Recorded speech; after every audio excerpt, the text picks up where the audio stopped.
So here's a question which is a little more suited to the theme of my channel, the law of attraction. Does prayer actually work? Full disclosure, I am something of an atheist personally. I don't subscribe to any form of theism or even deism. But if you do, don't click away because I'm probably one of the most sympathetic and fair atheistic commentators on religious topics around on YouTube. Prayer is simply not comparable to conjuring imaginary friends. It's not merely explainable psychologically, although there are profound mental benefits to prayer. It's not just an outgrowth or adaptation of natural selection. It's not explained by the hypersensitive agency detector phenomenon in your brain. Nor is it a silly, sheepish, or empty practice. Now that may seem like a substantial concession for an atheist to make. Indeed, my fellow atheist peers may be inclined to say, I don't really qualify then as one. But my views are perfectly consistent with my atheism. You see, when we are talking about prayer, here's what we are really discussing. Are our mental processes, our thoughts, contained within the skull, or does our mind have any influence on the outer world? That's the first thing I want to address, the mental externality of prayer. The second is perspectival. Does prayer have the power to shift our focus when we're met with adversity? The third is kind of related to that. Can prayer help us foster gratitude? The fourth deals with more specific kinds of prayer shared among the three great monotheisms, that of recitation. What merit is there in the act of recitation? The fifth contemplates more tantric forms of prayer, such as in meditation. The sixth and final point I want to discuss has to do with its long-standing connection to the miraculous, the role it plays in the appearance of synchronicity, spontaneous remissions of disease, and even generating favorable opportunities or circumstances. To the skeptical community, I want to point out that nowhere in this video will I be making an argument for the existence of a deity or appeal to unfalsifiable logic. Prayer is a perfectly rational and sensible activity to practice. So without further ado, let's get right into it.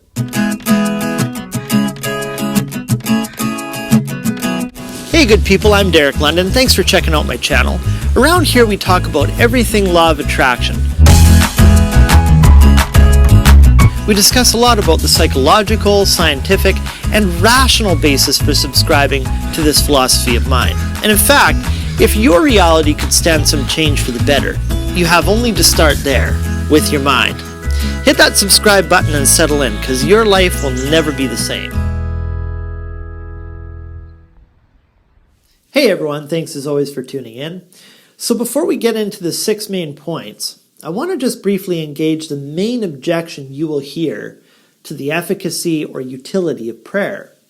And I'm going to demonstrate why it's a weak refutation the skeptical community needs to begin distancing itself from. There are really 2 parts in atheistic objections to prayer. The first one is usually accompanied with that great prayer experiment all the new atheists love referencing from 2006, a la H. Benson and others in their STEP trial. STEP stands for Study of the Therapeutic Effects of Intercessory Prayer in Cardiac Bypass Patients. The new atheists cite this at every opportunity in their literature and comments. The likes of Richard Dawkins, Matt Dillahunty, Sam Harris, Peter Atkins, Michael Shermer reckon this study somehow invalidates prayer. Simply put, the test consisted of Dr. Benson monitoring 1,802 patients at 6 hospitals, all of whom received coronary bypass surgery. They were divided into 3 groups. Group 1 received prayers and didn't know about it. Group 2 neither received prayers nor knew about the test. And Group 3 received prayers but did know about it. And the experiment showed that there was no difference between those patients who were prayed for and those who were not. On the other hand, those who knew they had been prayed for, test Group 3, actually suffered significantly more complications than those who were unaware of the trial. The researchers suggested that this was due to performance anxiety, saying it may have made them uncertain, wondering, am I so sick they had to call in the prayer team? So they exhibited psychosomatic symptoms. Anyway, this whole argument is supposed to be damning evidence that prayer not only fails, but if anything, bodes worse on the health of the so-called beneficiary. This particular argument takes several different forms. It's most popularly stated in conjunction with, and why, by the way, doesn't God answer the prayer of amputees, being that there are no credible reports of anyone growing their limb back once it's been amputated? Or, why did God supposedly cure your eczema but tolerate the ongoing genocide of Rohingya people in Myanmar? Or what's the difference in crediting God for a miracle when good things happen, or still praising him when a trial persists so you could foster a certain virtue, and the absence of divine interference altogether? What's the difference? So all of these boil down more or less to unfalsifiability, the problem of evil, equivocations, and so on. And these objections, in my opinion, are so bad. They really belong at the bottom of the trash heap with the shallow defenses of prayer which go, God works in mysterious ways, or he needed another angel. We're all familiar with those cliches. That's almost how bad they are. They are really infantile objections, because they fundamentally misunderstand the purpose and function of prayer. No serious religious thinker that I've heard anyway has presented prayer as some cosmic or celestial method of order-taking. Most religions have actually cautioned against that. As will become evident throughout this video, prayer serves many purposes. It helps us reframe our thinking. It helps us shift our focus, and it can even influence the external world, which I'll get into momentarily. But none of these are supposed to be in competition with scientific mechanism or natural process. And that is generally the second form skeptical objections to prayer often take, is that when the so-called miraculous is explained in scientific terms, somehow this invalidates the utility of prayer. How often have you heard atheists say, well, yes, we know this about cancer, say. Sometimes it happens to go into remission. Prayer has nothing to do with it. Throughout this video, you'll see how natural process no more competes with agency than a software analysis of iMovie competes with my use of it in publishing this video. That is to say, mechanical causes don't contradict efficient causes, decisional causes, mental causes. And so sure, we can have a respectable disagreement about whether there's a deity at the bottom of everything, one which I particularly have a resistance toward, or whether all material reality is just an illusion or construct of mind, which is pure idealism, and certainly when it comes to more orthodox views about prayer. That is, there's someone on the other end of the telephone listening in, so to speak. I appreciate why some folks might not want to go that far. I'm among them. But none of these disputes invalidate the power of prayer. That's why these are weak objections, and why no one has really mounted a serious attack on this religious or spiritual phenomenology. This brings me to the first point we are discussing whenever we talk about prayer. It is most importantly about the relationship between mental processes in here, thoughts, and the external events which happen out there. Is there some connection going on?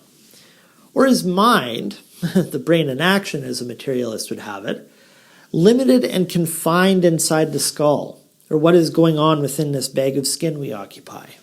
This is a vital conversation to have when speaking on the subject of prayer, because if there is a case to be made for mental externality, then that alone should be enough to justify the practice, shouldn't it? I'm not endorsing #Thoughts&Prayers as a legitimate substitute for taking action, of course. But to suggest it's an absolutely pointless expense of time, that's not sensible either. Now for some, it's utterly preposterous to think that everything going on out there is directly constituted by mind. You can't just close your eyes imagining some technicolored beautiful unicorn, for instance, then upon reopening them, observe that it's materialized before you in the palm of your hand. You can't cast a spell on this tree over here to switch spots with that mountain over there, and it be so. That's clearly superstitious. But to claim that mind is limited to the skull is equally superstitious. My channel has spent hours detailing how mental activity can be observed in tangible and precise methods. Thanks to various medical imaging technologies, we can plainly see energy radiating beyond the perimeter of our skull and skin. We've seen a tight correlation of such patterns with changes in brain states. Even the popular atheist psychologist Jonathan Haidt, in his book entitled The Righteous Mind, showed how groups involved in sporting events or displays of nationalism share in an electromagnetic field, evident by that visible iconic signature of polarity. I'm going to have a playlist for you below in the description and in the end screen if you really want to go down this rabbit hole. For example, in my video entitled Manifest a Call or Text from Anyone, I explored a topic called telephone telepathy, which is an anomaly many have reported. That's where you'll be going about your business, thinking about someone, and they call or text you randomly. These experiences are so common, they frequently happen to me actually. Maybe you're familiar with this effect too. And I show in that video how studies reveal we do have limited abilities in predicting phone calls or who's on the other end, unassisted by routine or caller ID. Studies demonstrate how the results are significantly above chance or pure guesswork alone. That video also spoke about other trials where certain animals seem to know when their owners are coming home. Again, totally unassisted by routine or predictable modes of transportation. I don't know if I mentioned it in that video, but there was even this professor who once owned a cat, and the cat would always knock the phone off its hook only whenever he called the house. This is common too and has been studied. There have been other tests involving a parrot who had used to narrate the dreams of its owner. That video also brought up another phenomenon of how flocks of birds and schools of fish travel as one organism that can turn on a dime. You've likely seen this too, how the movements are so slick and rapid for there to be any chain of command. It mentioned other effects, such as the sense of being stared at, or pets who know when their owners are about to take them to the vet. This last one is also very common to pet owners. I'm still on the subject of prayer, by the way, but this is just to show what kind of discoveries have been made regarding mind and its relationship to the outside world. In my book review video on Dawson Church's work called Mind to Matter, I discussed how the role of belief in scientific experiments have resulted in what's called the replication crisis in physics. I don't have time to detail that here, but take a look if I've piqued your curiosity. In my video entitled Law of Attraction and Healing, I referenced studies where doctors would inject lab mice with mammary cancer or adenocarcinoma and practice holding the mice for 1 hour daily. In fact, as the experiments became more elaborate, they employed skeptical students to focus their thoughts of healing upon these little test subjects from a distant location, a phenomenon now widely accepted in the field as distant intentionality. These tests broke world medical history, where until then it was documented that not only had lab mice never survived such an injection, but they didn't even make it past day 27. Whereas the mice involved in these experiments made a full recovery, even growing fur over the once malignant scar tissue. Emotional contagion is another example of mental externality. In my video entitled The Oracle of Imagination, I touched on how many inventors have had very intimate scientific knowledge flash before them in dreams, or how eerily similar our manifestations are to what we had imagined. Premonition, déjà vu, and remote viewing are other very common anomalies reported throughout the world. In other videos, I've referenced experiments from the chemistry lab of MIT, where certain students have possessed the distant intentional capacity to precipitate the crystallization rate of sodium acetate. Or here's something interesting.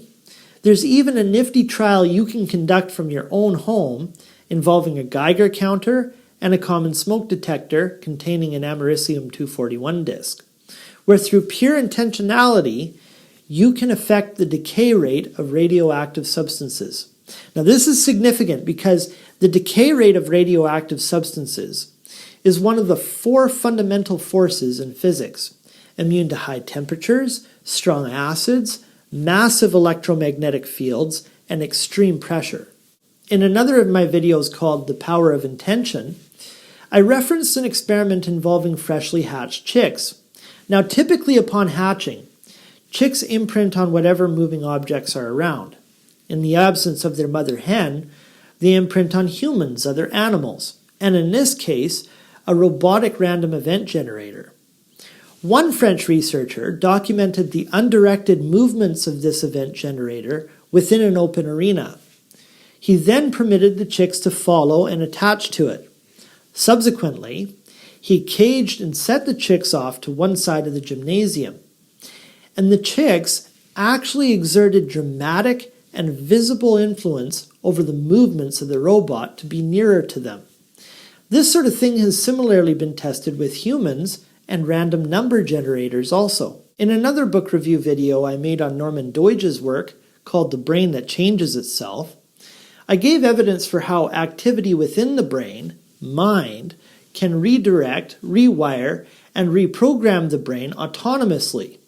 This has actually sprung a new field in neuroscience called neuroplasticity, and it's a devastating discovery for the atheist who would suggest that thoughts are predetermined by brains, and brains are artifacts of biology and environment. If that's really so, then how do you logically explain when the brain changes itself? That's like taking the chicken versus egg problem, but redefining the egg as just more chicken, or vice versa, redefining the chicken as just more egg. It's complete nonsense. Later in this video, I'll discuss how meditation and transcendental brain states have frequently been associated with spontaneous remissions of countless diseases.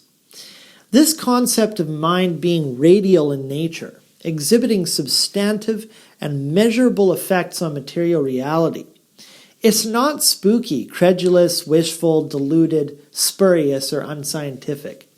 It's backed up with an incredible amount of evidence and painstaking research. I'm all for skepticism, but to my fellow atheist peers, for heaven's sake, don't allow a mere allergy or distaste for religion. Close your mind to the science and efficacy of mental externality, prayer. Before we move on, I want to just reiterate that atheism is a serious intellectual position, and most of us so-called unbelievers have an admirable passion for logic and rationalism. But don't impoverish this position by allowing it to take on the flavor of a messianic cult, seducing you into what's been called the philosopher's fallacy, which is defined as mistaking a failure of imagination for an actual insight into reality. This can be every bit of an irrational fashion as some of the extreme religious movements we've seen come and go. There is a relationship between mind and matter, and prayer can be a potent source or medium for such external transformations. That assertion stands on its own merit, independent of your belief in the existence of a deity. But that's hardly the only thing prayer has going for it. Prayer is also perspectival. It can be a profoundly honest and humble activity because it forces you to adopt a higher perspective than the one you see within your limited field of observation. Admittedly, given my personal unbelief in the deity, I don't participate in this anymore. But as I look back on my experience as a religious believer, I can say that this should be given a little bit of credit. Have you ever interacted with people whose opinions and worldview, just by default, trumps everyone else's? Not necessarily because it's framed by a meticulous analysis of a broad range of data, but because it's the only vantage point they will permit themselves to see. We call this tunnel vision, don't we? I believe that a prayerful attitude toward life can facilitate a great deal of mental expansion that the daily first-person angle we are embedded in will not allow. Perhaps it's uncoincidental that our eyes are typically closed during prayer. Many religious and spiritual traditions involve reserving a scheduled time and place where one can be silent and closed off from distraction to aid sensory deprivation. All of this understandably puts one in the best possible position to reflect upon ideas and images which a narrow focus and external diversions naturally obstruct. We traditionally think of prayer as a conversation with God, right? And we know how participating in conversation, especially good ones, involve a transaction of attitude or outlooks, doesn't it? Well, embracing a larger, more universal attitude that grants us the opportunity to construct the conception of a world in which we and our limited impressions are contained, you know what? That's not a wholly unsound activity to practice. This may sound kind of abstract the way I'm putting it, but I'll provide some examples of what I'm talking about. We can actually get quite specific about this. I like what Rabbi David Wolpe once brought up in a debate with the late Christopher Hitchens. Sadly, due to the celebrity and rhetorical brilliance of Hitch, a lot of people in attendance missed a very profound point that Wolpe made about the perspectival benefits of prayer. He referenced an analogy by a 17th century rabbi, Leona Medina, and said the following. Now listen to this. If you saw a man who was pulling his boat toward the shore, and you were mistaken about sort of mechanics and motion, you might think that he was pulling the shore toward his boat. And the same thing's true of prayer. A lot of people pray, and what they think they're changing is God. But actually, if they pray well, what they are doing is changing themselves. As mentioned earlier, mental activity does influence material reality. If it can help you attract a timely phone call or an opportunity or healing or even the decay rate of radioactive substances, then is it really such a stretch to believe that it can rewire your brain or reframe your present state of thinking and being? This is not unfalsifiable vagary. This is the underrated power of prayer. Why are we so inclined to dismiss the amazing transformative effects of prayer with passive comments like, oh, big deal, sometimes people change, when anyone who has seriously attempted personal development knows that frequently the most stubborn and difficult thing to change is actually ourselves? Perspective is everything in life. This idea of drawing the shore closer to us or drawing ourselves up onto the shore is all a matter of perspective. Movement is completely transactional. Now here's a thought experiment to illustrate my point about prayer and perspective. When you're rowing your boat toward the shoreline, you're not moving at all. You're pushing the water around you. The water molecules are far more in motion than the boat itself. So technically, you are pulling the shore toward you. Now you may object by saying, the shoreline is referring to the land, not the water. And that would be accurate. I'm not pulling the land toward me, am I? But of course, that's also not quite correct either, because have you ever seen a shoreline without the water? A shoreline without the water is just land. There's no way I can talk about the shore without also talking about the water. Without the water, there is no shore, and without the shore, there is no land. So I am pulling the land toward my boat. Remember, it's the water that's moving. Your boat just sits on it. This is what Rabbi Wolpe means when he talks about thinking you've changed God, when in reality, you're the one that has changed. This is where that famous law of attraction concept applies, how there is technically no difference between an internal transformation and the simultaneous reformatting of external reality. When you change the way you look at things, the things you look at change. It's funny, I'm not a Bible believer myself, but that scripture, Mark 11:24, got the nature of prayer fundamentally right. Recently, I was watching Matt Dillahunty, a very prominent and polarizing atheist, who brought up this scripture and how silly he thought it was. He cracked his Bible open and made all these screwy faces while reading it. It says, "Whatever you ask for in prayer, believe that you have already received it, and it shall be yours." Well, you can imagine the look of incredulity Matt delivered if you haven't seen that video. He was like, this is just the power of positivity nonsense. If I believe I had something, why would I be asking for it in the first place? Believing doesn't do diddly squat. I'm not quoting him verbatim. That was more or less his reaction. But this is seriously missing the point. What does it mean to believe? What do you think that word entails? Do you think it's the power of positivity, really? Do you think it's clenching your fists, squinting your eyes, and repeating the mantra of the little engine that could? Do you think it looks like a bunch of glassy-eyed, raptured Christians speaking in tongues? That's not belief, that's hypocrisy. That's a manifestation of inner conflict and unfaith. It kind of reminds me of the lyric by Leonard Cohen where, like any dealer, you're watching for the card that is so high and wild, you'll never need to deal another. No. You want to know what a belief is? Look out in front of you. Look at me. Describe how I appear. Hey, I heard that. Take it back. No, but really though, look at me and describe what you see. That's a belief. Now this is where you say something like, no, Derek, that's not a belief. That's what is. Exactly. A belief is what your most fundamental assumptions about the world are, which you would not abandon under any circumstance. Well, Mark 11:24 is telling you to abandon it and replace it with what you would like to be true about the world. Then begin at once to seek out evidence which supports that worldview, and watch how reality unfolds before you. Don't say you can't choose your beliefs, that you're just looking at truth. You've been choosing your beliefs all along. You chose to click on this video, didn't you? Nobody forced you to watch it. Unfortunately, until this moment, you've just been unaware of your choice.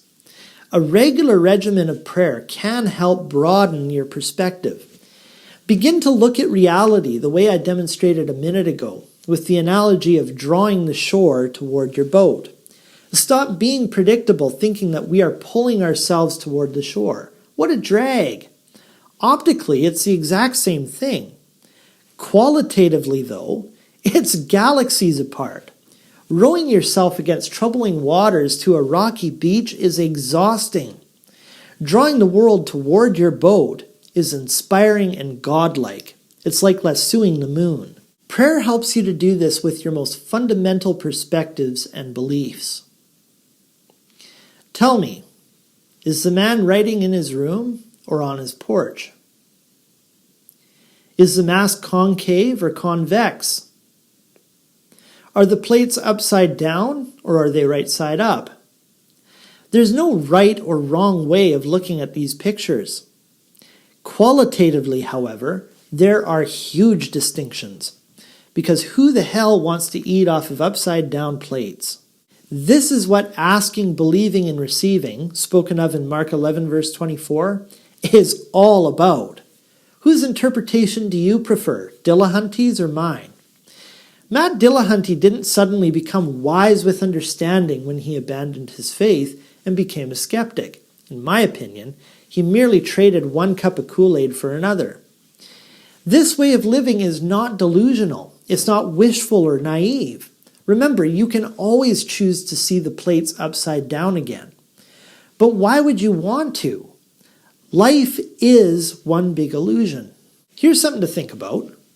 Whether the man is writing in his office or on his porch, whether the plates are up or down, or the mask is concave or convex, Dillahunty will have to point to the exact same features and shadows to convince me of his perspective as I will use to convince him of mine. But the difference is I'm in control of what I'm seeing. When you picture prayer as a beggar in prostration, us atheists are right. That prayer is servile, hypocritical, and disgusting. When prayer is used to get clear on how you want the world to be, and you choose to only see worlds which fit that description, receiving comes easily. I've said it before and I'll say it again. There is no way to peace. There is no way to happiness. There is no way to abundance. Peace, happiness, and abundance, that is the way. Say goodbye to Alexandra leaving. Say goodbye to Alexandra lost. Contrast some of the greatest success stories in the world by those who've given into despair and nihilism. And you'll discover that, granted, a few came from privilege, but many elites emerged from the exact same quarters of the downtrodden. Then realize that often, so very often, the only thing separating the haves from the have-nots are their perspectives. Many folks have reported some of their best insights and reflections on life came to them during or shortly after prayer. It's what many artists credit their life's best work and flashes of inspiration to. The world doesn't reveal herself to us quite so nakedly as we're naturally disposed to think she does. How much does what we observe in this complex world really mirror back a startling projection of self, just like the Rorschach test, fine art, and poetry? Prayer, that is, when it's used to adopt a higher attitude, when it's used fervently to reform one's interior life, that's immensely powerful. Prayer has been the single most consistent religio-spiritual practice throughout human history. It's about as basic as any of our other behaviors. I'm happy to concede that there may have been an evolutionary necessity for it. For instance, as man became conscious of himself and grew that beautiful neocortex, the crowning achievement that separates us from all other creatures, prayer may have helped him develop deeper and deeper levels of awareness and self-reflection. But that doesn't say anything about its invalidity. That simply proves that prayer in fact helps us to survive and experience more in the realm of thought, abstraction, and personal development. Where's the concession in that? This attribution of human thoughts and feelings to natural phenomena in the act of prayer is not a wishful or self-centered way of looking at the universe. It's a positive and accurate understanding of our relative position in the cosmos. Surrounded as we are by death and chaos, we're also saturated in a petri dish cackling with life and glowing beauty. Human beings are not unwelcome misfits put down here on probation by an inhospitable universe, such as our modernist attitude would have us believe. Man is a natural symptom of a hospitable cosmos. He comes from the exact same ingredients that stars, planets, and galaxies come from. This cosmos peoples just the way a mango tree mangoes or an apple tree apples. Therefore, this inborn desire to communicate with or personify our surroundings, such as we commonly associate with prayer, is a reasonable disposition to take towards a place that puts us up. If you're averse to the idea of cosmic consciousness, then here's an interesting speculation. Perhaps the evolution of conscious intelligent species is the universe's way of waking up and becoming aware of itself. That's an image worth considering. See, look at those two conceptions of the universe I drew. You can find evidence to support both representations of it. How does the universe appear to you? Is it upside down or is it right side up? See how important perspective is?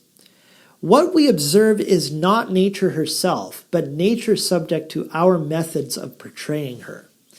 And that is something prayer can help you in.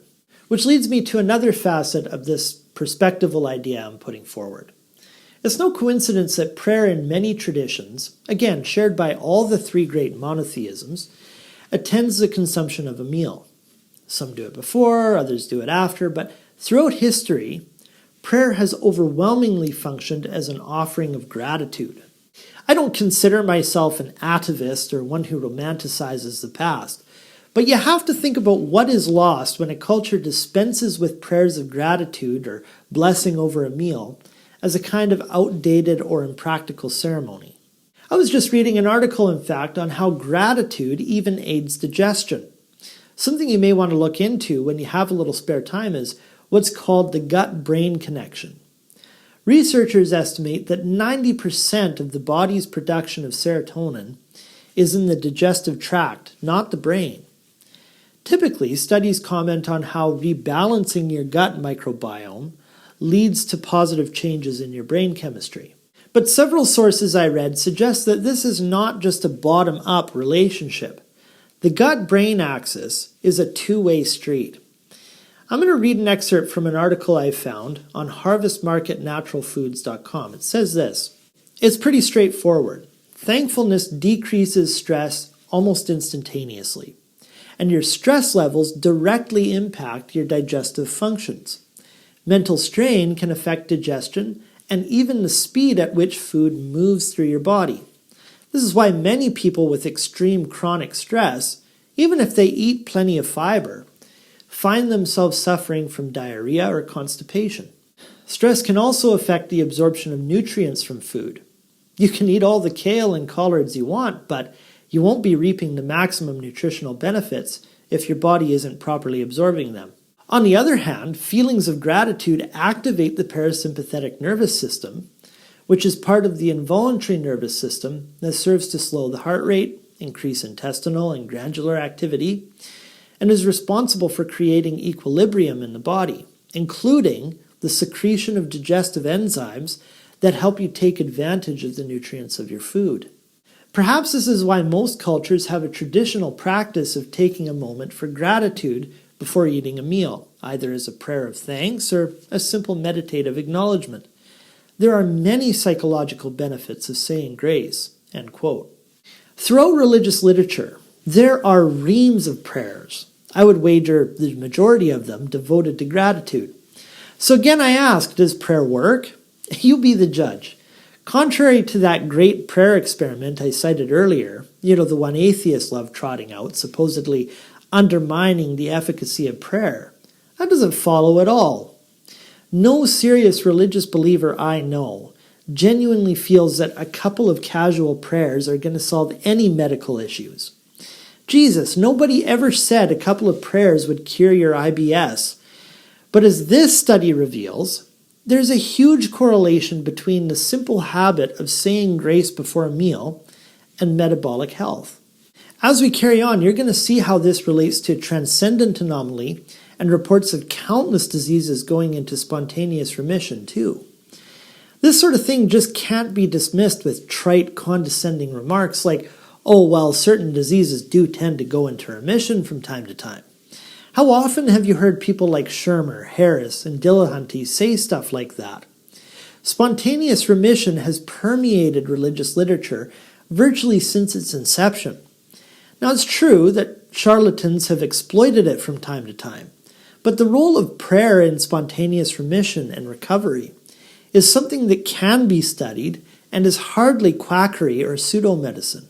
Just speaking on the matter of gratitude prayers, though, this brings me to the fourth point, which has to do with recitational prayers. Again, it's common to most forms of worship, especially the three great monotheisms, Hinduism and Buddhism.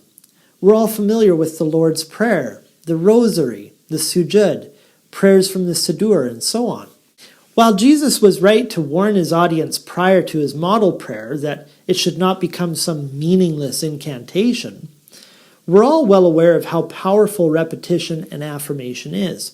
Indeed, it's one of the best and most widely implemented cognitive tools in academia.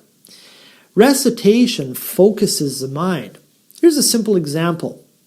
Look around your room and just quickly tally up how many blue items there are around you. Okay, how many red items did you count? You're like, well, you didn't tell me to count red items. Exactly. That's how affirmation works. If you struggle with forgiveness, generosity, or any other virtue you hope to foster in your life, there are scores of prayers to choose from throughout so-called holy writings, which many believing folks have been profoundly grateful toward. It's because that helps them to shift how they think and see the world. The act of recitation is central to the theme of my channel, the law of attraction, because it's synonymous with affirmation. I did a video on the topic some time ago. It'll be linked below in the description, and I'll include it in the playlist as well. The fifth benefit of prayer has a lot more to do with tantric practices of meditation, which definitely qualifies as a form of prayer in my opinion. Now, there are countless styles, but the most popular one is mindfulness meditation, which simply consists of sitting quietly and focusing your mind on the breath alone. When your thoughts begin to wander, which is normal for the amateur, gently bring your focus back to the breath and try to empty your mind. I can speak from experience on how incredible this is for one's health. When your mind is given a break from its incessant witterings, your brain almost immediately shifts into repair mode. Other forms of meditation are similar to prayer recitation, which involves focusing your thoughts on one word, emotion, state, intention, or the like. If you haven't done so already, you should really research what neuroscience has revealed on these practices, how it organizes your brain, and again, has been connected to mentally external phenomena. You see, most meditations elevate your state of being and brain function. This is something Dr. Dawson Church and Dr. Joe Dispenza have played a massive role in analyzing in their workshops. Throughout many of their books, they pinpoint the precise moment through various medical imaging equipment a subject undergoes a profound spiritual event and how their biology is upgraded in the process. Like that study the Atheists love citing, of course one prayer or frantic supplication probably ain't going to have much an effect on you, or the outside world for that matter. But when meditation and prayer induces altered states of consciousness, this has fantastic potential to transform your biology and relationship with your environment.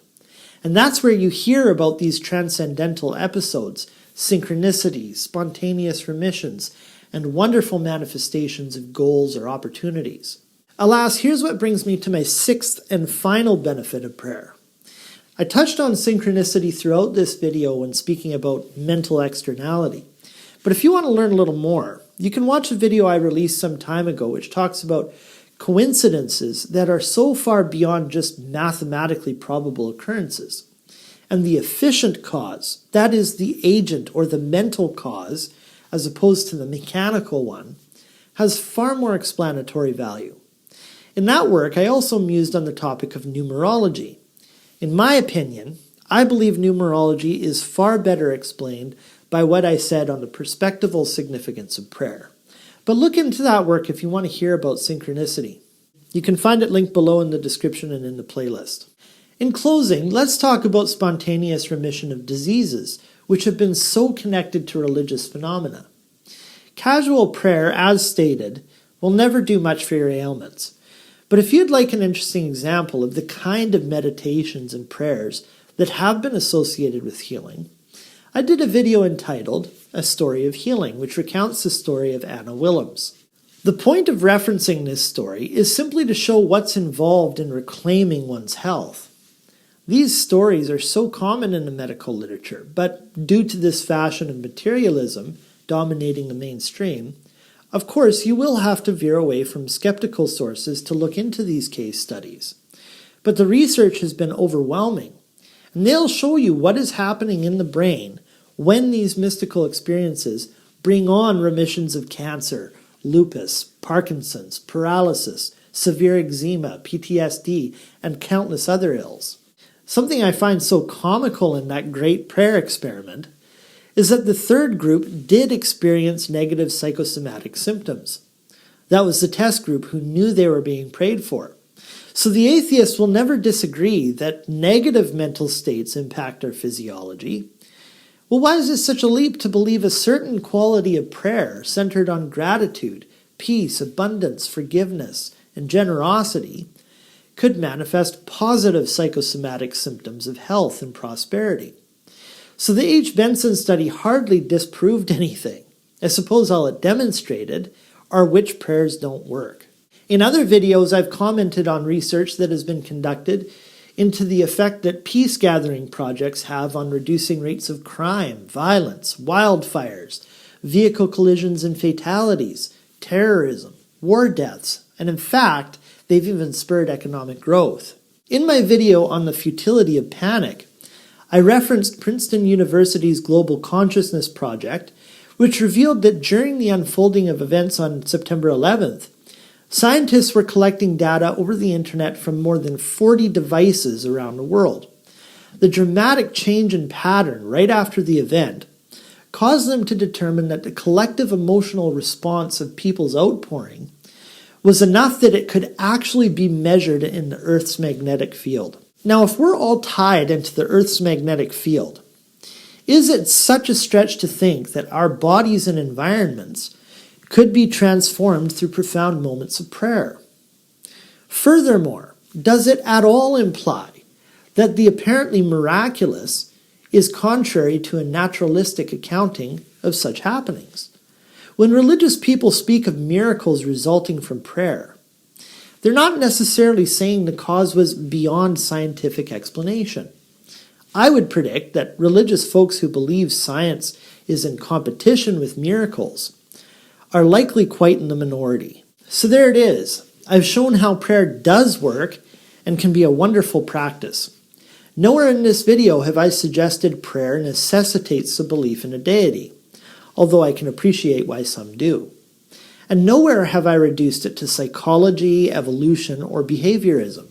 It's a perfectly rational tradition we can thank religious and spiritual communities for developing. True, not all prayers work, but a certain quality of prayer can be utterly life-changing. Because our minds are not only limited within our skulls, it does influence material reality, especially our own physiology. It gives us access to elevated perspectives, and it can be used for cognitive reframing. I've been wanting to make this video for some time now because I think it's a profound angle on the law of attraction. Tell me below in the comments what you think of prayer. Have you seen it work in your life? What forms of prayer do you find most effective? I'm Derek London, and as always, thanks for watching. Hey guys, did you like this video? You know what to do. And if something I mentioned today resonated with you, click one of them cards on this screen. I have lots of related content sure to interest you. Thanks as always for your views, and we'll see you next time.